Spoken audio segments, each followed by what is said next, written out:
Donc il n'y a pas la lumière qui opère pour apporter la paix, pour que tu puisses produire cette paix.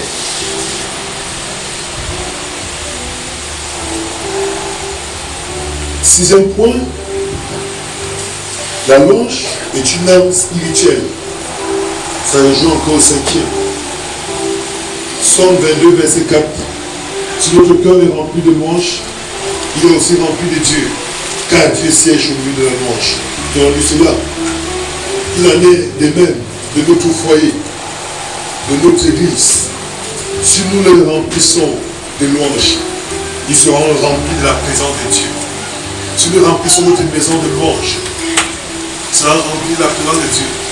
Mais j'ai fait une parenthèse pour dire, mais quand tu parles de louanges, c'est pas que tu es à la maison, alors que tu vas faire la cuisine. Tu mets la radio, ou bien tu mets un CD, tu mets tout le volume, au point où même le voisin là est indisposé. Tu chantes tellement fort que même si le téléphone sonne là, personne dans la maison peut attendre. Non. Là, tu es en train de troubler. Tu as compris quelque chose? J'ai vu d'autres au moment de faire la cuisine, dit non. Dieu m'a dit qu'il faut que je le loue seulement. Comme tu as dit que tu le loues seulement, au moment de manger, loue aussi seulement. Parce que ce Dieu-là, c'est un Dieu d'ordre. C'est ce que nous oublions le plus souvent. Bien qu'il te demande de le louer, il aime l'ordre. Il ne peut pas te mettre dans un foyer, t'accorder un foyer, et il sait que ton mari viendra demander la nourriture après, et il te dit ne prépare pas, va seulement louer. Pourquoi il va louer là-bas? Pour le faire, il faudra aussi que tu prépares aussi le cœur de l'homme là. Et quand il va arriver, il va aussi se mettre à genoux avec toi, et tous les enfants vous engagent à l'intérieur. Donc ça veut dire que dans ça, tu dois aussi te désirer. Vous avez compris quelque chose? Ok. Je connais une maman, si tu es encore très jeune dans la foi, elle a un jour appuyé ses côtes, elle prend sa natte, elle aussi plus l'oreiller, et vient à l'église. Et que Dieu m'a dit que maintenant que je reste qu'à l'église et le louer, de célébrer. Ah bon maman? Oui. Ok, le moment que tu te dis, si on va très jeune dans la foi. Mais parmi nous, il y avait un là, on appelle le sage. Il a dit, on a dit, Dieu, comme il t'a dit de le rester ici, le louer, c'est mon adorer. Et comme tu es là, tu restes, tu l'adores, tu ne fais rien. Dieu a dit que tu ne fais plus rien. Tu restes dans l'église, tu loues, tu l'adores. Tu sais comme il a dit. Et tu restes moi, tu le loues, tu l'adores, tu ne fais rien. Plus rien. Comme il l'a dit, tu ne dis rien, tu ne peux pas te bouger, tu ne fais rien. Nous, ces gens-là, on n'a pas compris pourquoi le frère parlait ainsi. Mais en chemin, quand on sort, il dit, frère, mon frère, c'est la paresse que tu vois dans ça là. Ça, c'est la paresse.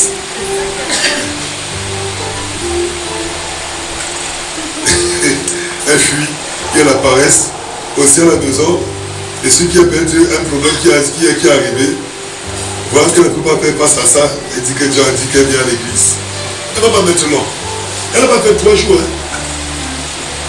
Après encore pendant sa partie, c'est comment Dieu a dit qu'elle rentre à la maison.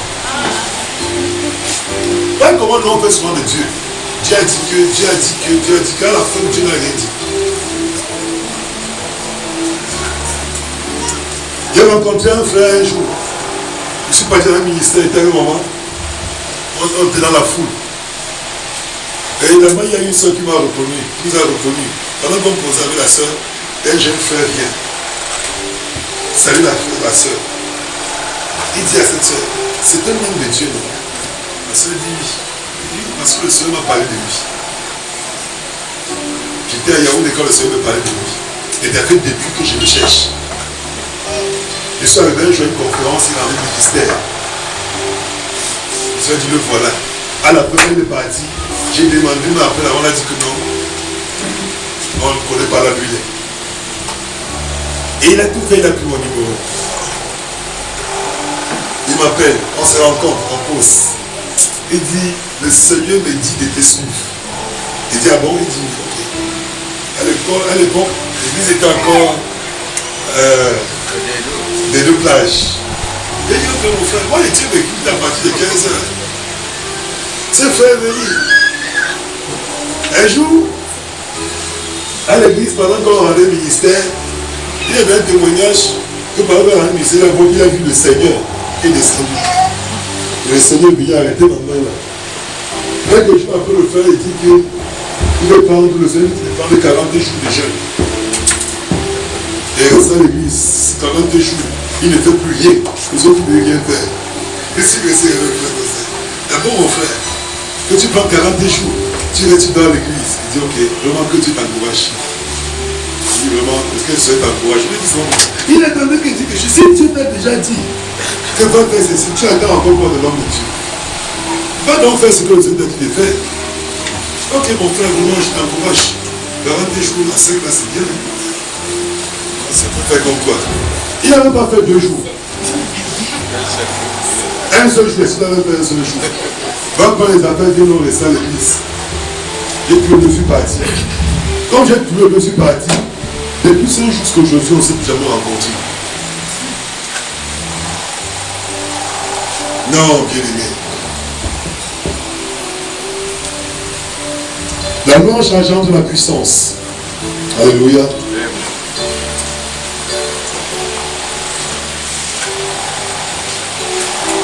Je vais parler de l'adoration pour quelques minutes parce que certainement nous allons continuer prochainement.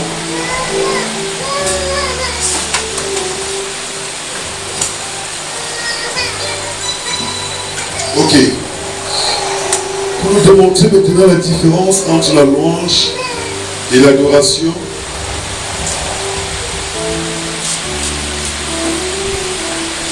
à quelques minutes, je vais parler de l'adoration. Parce que dit prochainement, nous allons continuer avec cet enseignement et nous allons entrer maintenant dans un moment de louange pendant 15 à 20 minutes et nous verrons Dieu manifester sa gloire.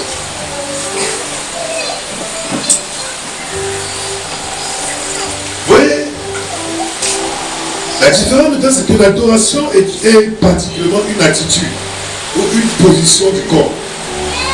Alléluia. L'adoration. Et si dans l'adoration, il y a des chants d'adoration, de même qu'il y a des chants de louange, mais l'adoration parle à Dieu. C'est un entretien d'amour que nous avons directement avec lui. Tout notre être s'unit pour le magnifier. Dans l'adoration, nous allons chercher ce qui est au plus profond de notre cœur. Et nous le déversons devant Dieu.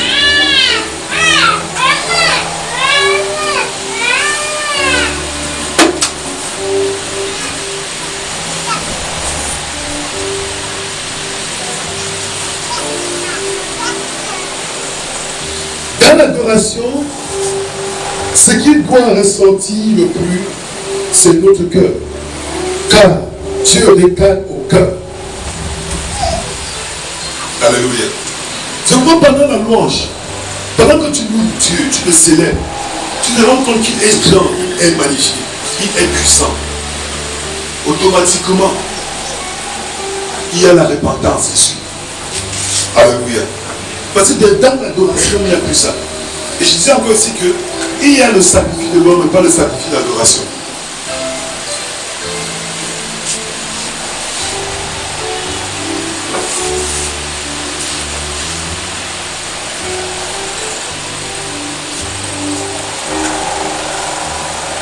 Et pour nous dire, bien aimé, aussi en passant que la louange et l'adoration n'est pas dans le fait du rythme des chants, du chant, qu'il soit lent ou rapide, mais plutôt du fait que la louange opère comme un acte de foi, de proclamation faisant descendre la présence de Dieu. Puis alors que sa présence est au milieu de nous, naturellement maintenant nous l'adorons. La louange amène sa présence. Et parce que sa présence est là, on l'adore. La louange attire sa présence. Et parce que sa présence est là, on l'adore.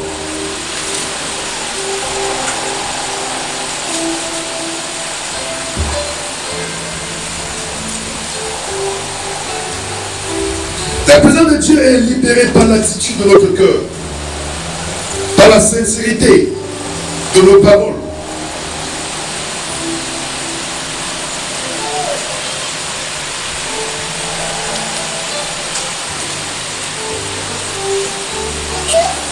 louange est un acte de foi. Elle est aveugle vis-à-vis des circonstances. La louange est un acte de foi. Elle est aveugle vis-à-vis des circonstances. Elle opère dans la foi. Puis ensuite, nous entrons dans le domaine de l'adoration. Parce que la louange attire sa présence.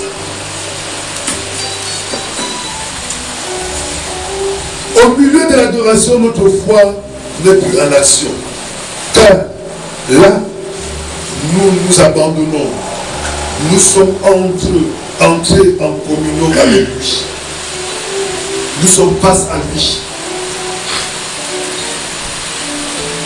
Ceci dit, adorer Dieu, c'est donc d'abord reconnaître sa supériorité.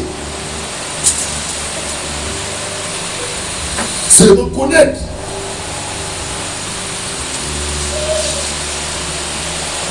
sa magnificence.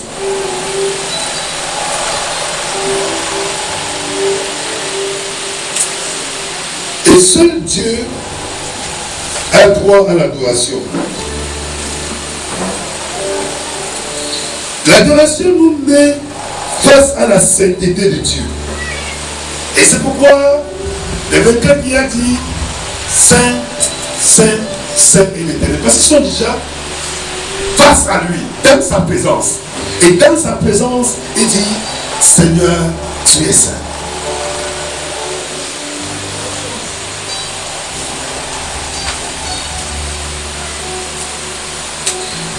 L'adoration est un style de vie. Parce que l'adoration est un style de vie, l'adoration est plus que la musique. Elle est plus que la louange qui sort là. C'est un style de vie. C'est bien aimé. Oh là, parce que nous apportons la louange devant Dieu pour amener sa présence. Notre vie aussi doit être semblable à lui. Alléluia. Parce qu'à tout moment, à tout heure, nous pouvons le célébrer.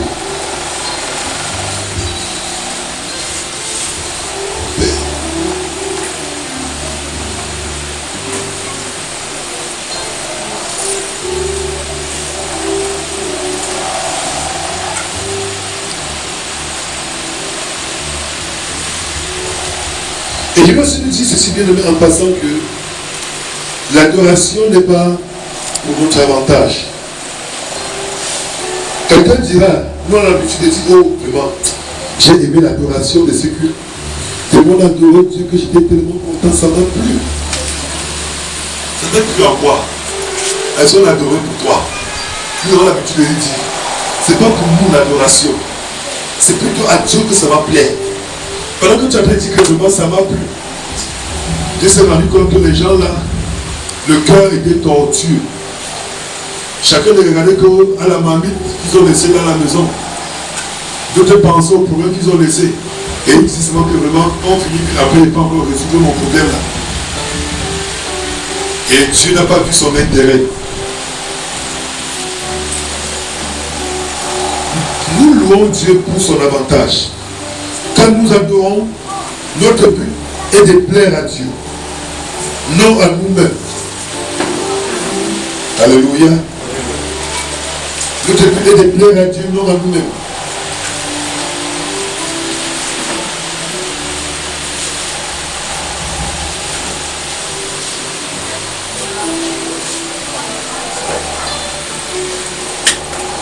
La Bible nous parle aussi de l'adoration de Dieu par les anges. Et je crois que j'ai déjà parlé de ça ici, cité cela. Et nous trouvons que constamment ils sont prosternés devant lui. Ils adorent Dieu. Ils le célèbrent.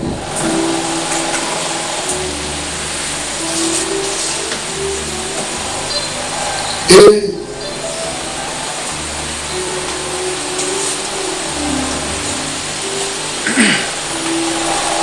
je vais prendre le cas d'un culte de louange, un culte d'adoration. Non pas sur le culte, non pas le culte. Le culte, ce n'est pas des cultes d'adoration. Le culte dans un culte, on reconnaît la présence de Dieu, on reconnaît la grandeur de Dieu, on célèbre Dieu et il descend le nom. Bon. un culte comme celle-ci, où nous voyons, il y a une équipe de louanges, il y a le peuple, il y a un coordinateur. Ici, comment entrer donc dans sa présence? Nous avons un culte. Même à la maison, on peut faire un culte avec les enfants, ou un culte personnel. Alléluia. Mais comment entrer donc dans sa présence? Ça peut être par des chants, ça peut être par la musique. Vous pouvez mettre un CD, vous mettez à interpréter ce CD. Et pendant que vous louez, vous oubliez tout ce qu'il y a. Alléluia. Et pendant que vous êtes en train de le louer, le célébrer, vous attirez sa présence. Parce que écoutez bien aimé, quand la présence, quand Dieu est, ça se ressent.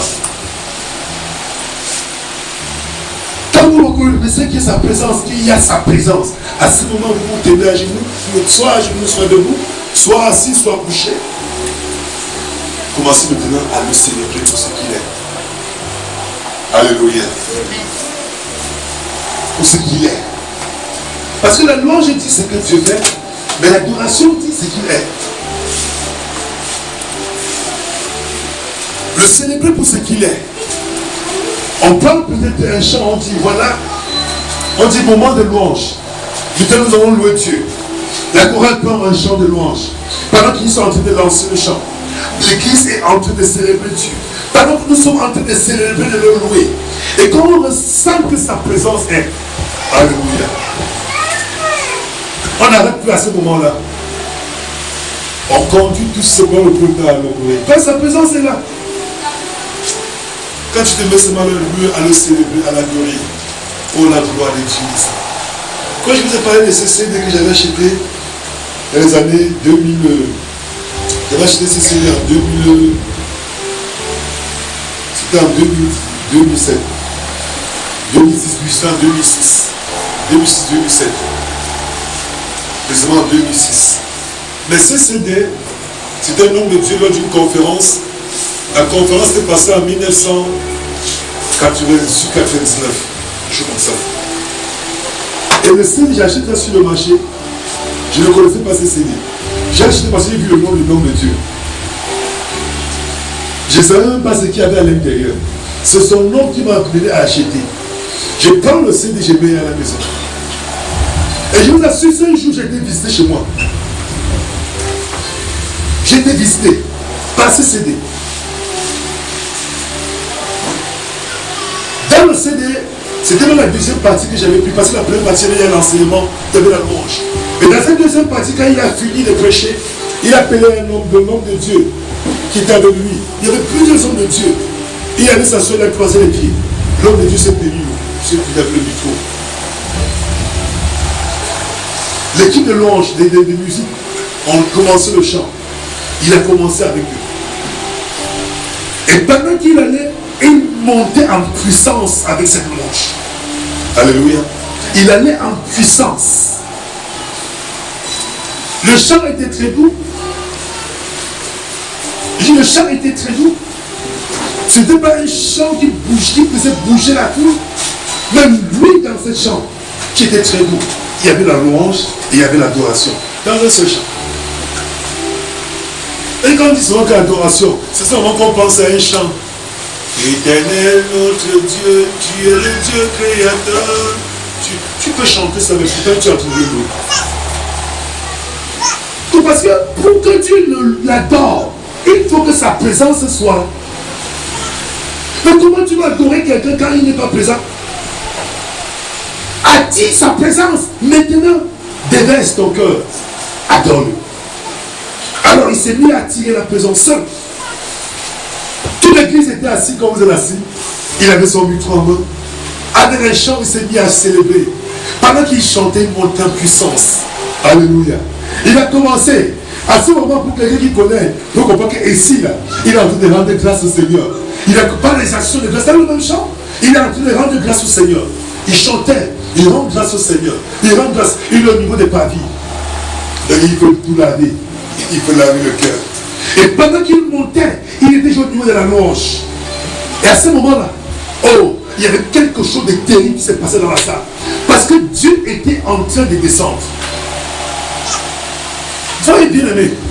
Dieu ne peut pas permettre à un malade de l'adorer. Écoutez-moi très bien.